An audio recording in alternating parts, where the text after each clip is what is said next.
इस वक्त मैं झारखंड में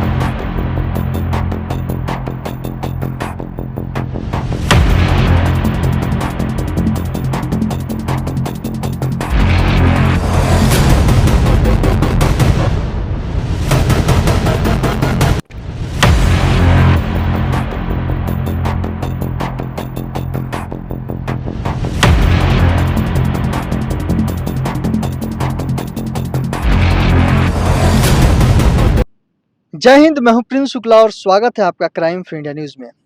आवाज उठेगा दबेगा नहीं। जी आपने सही सुना।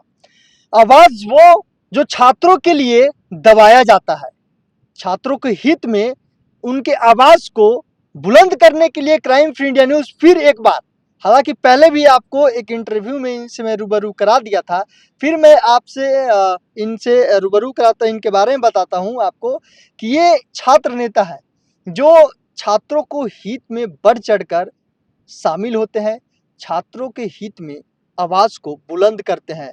उनके लिए कई बार इन्होंने एक ऐसा लिया जो ये मीडिया के माध्यम से पूरे राज्य नहीं पूरे देश में, यानी झारखंड के जहां जहां भी छात्र हैं जो बाहर तैयारी करने गए हैं वहां भी चर्चाओं में और सुर्खियों में रहते हैं। तो हमारे साथ है छात्र नेता सत्यनारायण शुक्ला जी।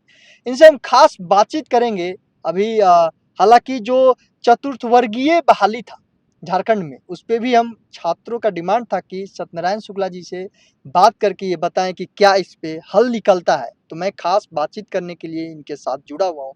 सबसे पहले तो मेरे चैनल में आने के लिए सत्यनारायण शुक्ला जी आपका बहुत बहुत धन्यवाद।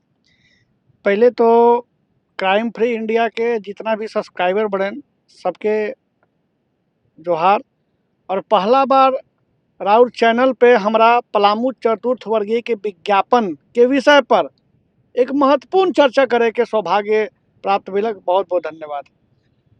अच्छा सत्यनारायण जी, सबसे पहला सवाल मेरे ये है आपसे, जो छात्रों का डिमांड है कि झारखंड सरकार ने पलामू में चतुर्थ वर्गीय बहाली प्रक्रिया को अचानक स्थगित क्यों कर दिया, क्यों रोक दिया?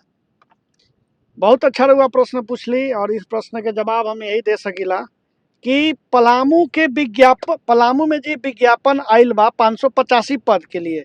ये 585 के घर में चूल्हा जलावे के उसकर भाग्य बदले के हमरा सौभाग्य मिलल और इसमें हम डट के काम करत थे। अभी हम लोग बता सकली कि हम अभी माननीय मुख्यमंत्री के पिताजी के आकस्मिक निधन हुईलक।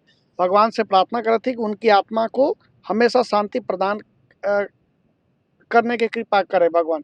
साथ ही साथ रहुआ प्रश्न पूछली कि स्थगित अचानक क्यों हुईलक। पलामू पे के उपायुक्त महोदय जब ये विज्ञापन आयल तब पलामू के उपायुक्त महोदय के द्वारा जब विज्ञापन जारी करवा गए उसमें अनियमितता के भंडार और पलामू में बड़े बड़े हमारा नेता पर भी हम राउत चैनल के समक्ष हम चर्चा करे के प्रयास करब। अनियमितता के भंडार हम सारे अनियमितता के एक साइड रख दिलिए। नियमित का होके चले उसमें एक अनियमितता इतना खराब कि 10th के मेरिट के आधार पर ये पलामू के उपायुक्त महोदय सोचत रहलन कि हम आराम से 5-5 लाख रुपया में हम सीट बेच के अगर में हम पैसा भरपेट कमा ले। अगर में नोटिस भी जारी हुई तब तैयार ही जेल जाला, हमारा कोई आपत्ति नहीं के। इसलिए कि इसमें 10th के आधार पर किस आधार पर ये नियुक्ति पत्र देवे के प्रक्रिया में रहा। जैसे हमार बा 100%, जे कैमरामैन बड़े उनकर 99%, जे गाड़ी चलावर बड़े उनका 98%, उनकर भाई के 97%, अगला के 96%। तो पहले हम दावेदारी न ठोकब 100% होला ना। तो कोई चयन प्रक्रिया के माध्यम बिल्कुल गलत बा। ये चयन प्रक्रिया का माध्यम पुरजोर तरीका से हम विरोध कैले और उपायुक्त महोदय से 4 मीटिंग में, और वो अकेले नहीं दल बल के साथ पलामू के सारे नीलांबर पीताम्बर धरती पुत्र हमारा साथ दिलन। इस साथ में हमने फिर तुरंत अगर कटाक्ष कैली, हम वित्त मंत्री के पकड़ ली, वित्त मंत्री के माध्यम से मुख्यमंत्री से मिल ली, मुख्यमंत्री के द्वारा पहला कैबिनेट में स्थगित नहीं की लगी।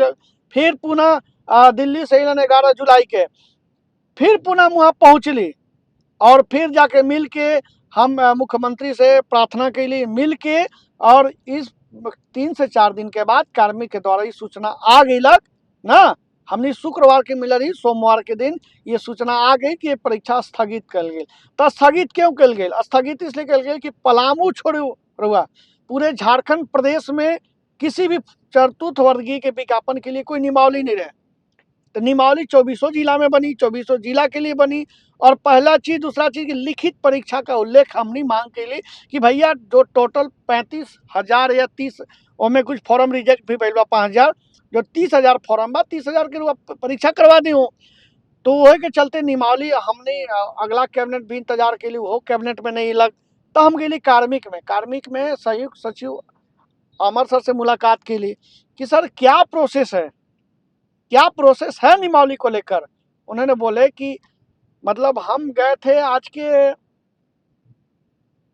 29 तारीख को मैं गया था, 29 तारीख को मैं मिला, 29 जुलाई को मैं मुलाकात किया संयुक्त सचिव अमर सर से। उन्होंने बताया कि नियमावली को लेकर आज हम मीटिंग किए हैं, उस मीटिंग में ये निर्णय ले लिया गया है।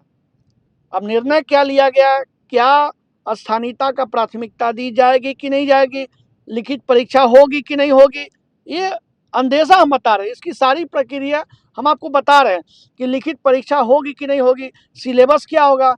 पहले 50 अंक का सिलेबस था कि अभी 70 का बढ़ाया जाएगा कि 100 अंक का बढ़ाया जाएगा, परीक्षा किस माध्यम से होगी, ये बहुत बड़ा विषय है, बहुत बड़ा प्रश्न है। अभी तक ये संशय बना हुआ है। पुनः फिर मुझे 10 तारीख को हम कार्मिक में जाकर इस चीज़ का हम पता करने का प्रयास करेंगे। अब मेरी इतना व्यस्तता थी कि हमने अभी जो वित्त मंत्री सर से मिल नहीं पाए, चूँकि हम जेपीएससी 14 जेपीएससी के विज्ञापन की लाने की भी मांग कर रहा हूँ, तो हमें बहुत सारी जिम्मेदारियां रहते हैं। लेकिन इसके साथ मैं इसको भी देखा, और मैं कल हो सकता है, चूँकि परसों मैं फ़ोन भी करूँगा इनको, वित्त मंत्री महोदय को।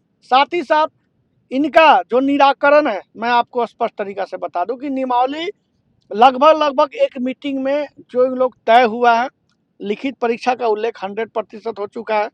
दूसरा चीज कि पलामू और जो सिलेबस है, सिलेबस भी निर्धारित हो चुका है।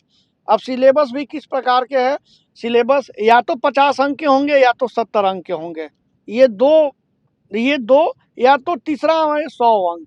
लेकिन मान के चलिए मैं अगर बोल देता हूं तो 70 अंक के प्रश्न रखे जाएंगे। जो 20 प्रश्न रहेंगे वो पलामू से जरूर पूछे जाएंगे।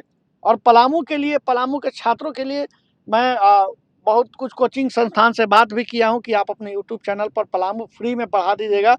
मैं रांची के भी कोचिंग में लगातार बातचीत कर रहा हूं। छात्रों को ये भी है, हम आपके ही चैनल के माध्यम से बता देंगे कि लेकिन ये नियमावली में जो संशोधन की जो प्रक्रिया की जो बात चल रही थी, जो इसको स्थगित किया गया है, हमें लगता है कि आपको आगे प्रश्न पूछने की आवश्यकता नहीं है। हम इसी प्रश्न में आपको जवाब दे देते हैं कि लिखित परीक्षा का उल्लेख है, सिलेबस का उल्लेख हो चुका है और स्थानीयता का भी परिभाषा दिया जाएगा। ये आप लगभग तैयार है। अभी ये जाएगा कैबिनेट में, मोहर लगेगा तुरंत। और छात्र को मैं बता देना चाहता हूँ कि समय ना आपका हुआ है ना मेरा हुआ है, न समय आपका पिताजी का हुआ है ना मेरा पिताजी का हुआ है।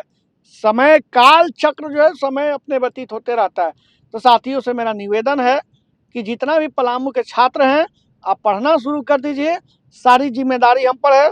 और इस वीडियो के माध्यम से मैं लोगों को बता देना चाहता हूं कि ये जो मैं बोला हूं, मैं किसी न्यूज़ चैनल में भी अपडेट नहीं दे पाया था, लेकिन आप पर्सनली आए तो हमें तुरंत अपडेट देने की हम सोचे कि बहुत ही इंपॉर्टेंस नोटिस है झारखंड के पलामू के छात्रों के प्रति। और पढ़ना शुरू कर दीजिए, ये भी एग्जाम हल्के में मत लीजिए, हर एग्जाम कहीं ना कहीं टफ होता है। तो आपके सारे प्रश्नों का हमने जवाब देने का प्रयास किया है। बहुत जल्द नियमावली बनेगी, नियमावली के साथ साथ आपका उपायुक्त महोदय। और ये बच्चे में उत्साह जो होता है ना कि कहीं से खबर आ गया कि अगले कैबिनेट में आ जाएगी, ये बेवकूफ़ भरी बातें ना करें। हम 10 तारीख को पुनः फिर रांची जाएंगे, एक दिन में दबाव बना के सारे प्रक्रिया को प्रोसेस कंप्लीट करवा कर उस दिन वित्त मंत्री से भी मिलेंगे और सारे चीज प्रोसेस करवा कर हम पलामू के धरातल पर ये जो प्रक्रिया चयन में जो बाधित हो रही है उसको हम कंटिन्यू करने का प्रयास करेंगे। बहुत बहुत धन्यवाद। देखिए, इन्होंने बता दिया कि पलामू में चतुर्थ वर्गीय बहाली की प्रक्रिया जारी रहेगा। छात्र इसे हल्के में ना लेकर के तैयारी करें, मन से तन से अपने तैयारी में लगे रहें। इन्होंने आपको 100% गारंटी दिया है कि एग्ज़ाम होगा। और आप तैयार रहे एग्जाम देने के लिए। आप पूरे तरीके से तैयार होकर एग्जाम हॉल में बैठे अपने तैयारी के साथ, और बाकी की जिम्मेदारी ये खुद अपने ही जुबान से बोल दिए कि इनका है। तमाम ऐसे कई मुद्दा को लेकर मैं फिर आपके साथ हाजिर होऊंगा। और अगर आपका कोई और प्रश्न है सत्यनारायण शुक्ला जी से, और अगर आपके मन में कुछ ऐसा प्रश्न उठ रहा है इनसे पूछने के लिए, तो क्राइम फ्री इंडिया न्यूज़ के कमेंट बॉक्स में पुनः कमेंट करें और अपने सवाल के साथ अपना डिटेल्स दें, ताकि मैं सत्यनारायण शुक्ला जी तक आपके आवाज़ को पहुंचा सकूं और ये आपके आवाज़ को आगे तक पहुंचा सके, आपके डिमांड पूरी कर सके। तमाम ऐसे खबर को देखने के लिए बने रहें क्राइम फ्री इंडिया न्यूज़ के साथ। जय हिंद, जय भारत।